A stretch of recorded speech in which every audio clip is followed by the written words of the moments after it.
Shalom dan puji Tuhan saudara atas kebaikan Tuhan pada setiap kita, sehingga pagi ini dengan izin Tuhan kita boleh bangun dengan nasihat, pikiran cerdas dan semangat yang berkobar-kobar untuk melayani Tuhan. Untuk memulai renungan kita, mari kita berdoa. Bapa Syurgawi, terima kasih atas kebaikan-Mu karena bersama dengan kami sementara kami mendengar mempelajari firman Tuhan. Dalam nama Yesus kami berdoa. Amin. Saudara-saudari yang dikasihi dalam Kristus, tajuk renungan kita pagi ini ialah menghasilkan generasi rohani. Bagaimana mungkin hal ini berlaku dalam hidup kita?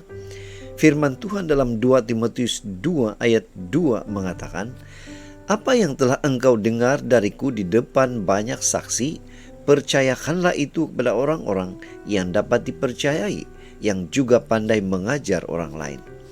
Nah saudara, bacaan kita hari ini kita boleh baca dalam 2 Timotius pasal 2 ayat 1 hingga 13. Ini merupakan panggilan Paulus kepada Timotius untuk turut serta menderita dan setia melayani Tuhan. Ilustrasi. Paulus secara khusus mempersiapkan orang-orang yang akan meneruskan pelayanannya. Dia tahu hidupnya terbatas dan kebenaran Tuhan tidak boleh berhenti diberitakan setelah ia meninggal dunia. Sebab itu, Paulus telah secara khusus mengajar Timotius sedemikian rupa supaya Timotius boleh meneruskan pengajaran itu kepada orang lain yang juga pandai mengajar orang lain lagi. Jelas ini bukan pengajaran sekali sahaja. Timotius telah cukup lama menjadi anak rohani Paulus hingga dia boleh dipercaya untuk meneruskan pelayanannya. Paulus ingin Timotius melakukan hal yang sama bagi orang lain. Bagaimana dengan kita, saudara?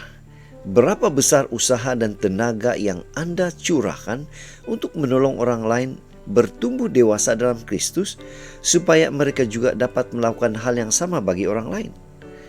Apakah hanya ala kadar, kalau sempat, atau disengajakan seperti Paulus? Ada orang yang cuma mengira jika selama hidup Anda mempunyai 12 anak rohani, 12 murid, dan tiap anak juga mempunyai 12 anak rohani atau murid, dan berlipat ganda demikian selama 5 generasi, maka Anda akan punya 248.832 keturunan murid atau anak rohani. Betapa besar kesannya, bukan? Jika kita bukan hanya sibuk dengan banyak kegiatan rohani, tetapi juga fokus untuk menghasilkan anak-anak rohani yang akan membawa kebenaran Tuhan dari generasi ke generasi.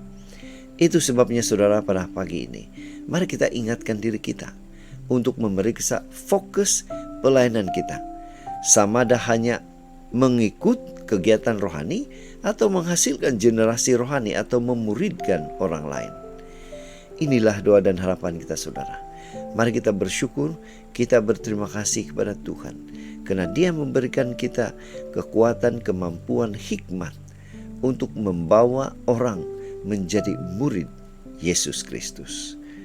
Mari saudara, kita tetap setia, tetap semangat, tetap positif, dan tetap sehat sampai Maranatha. Tuhan memberkati kita.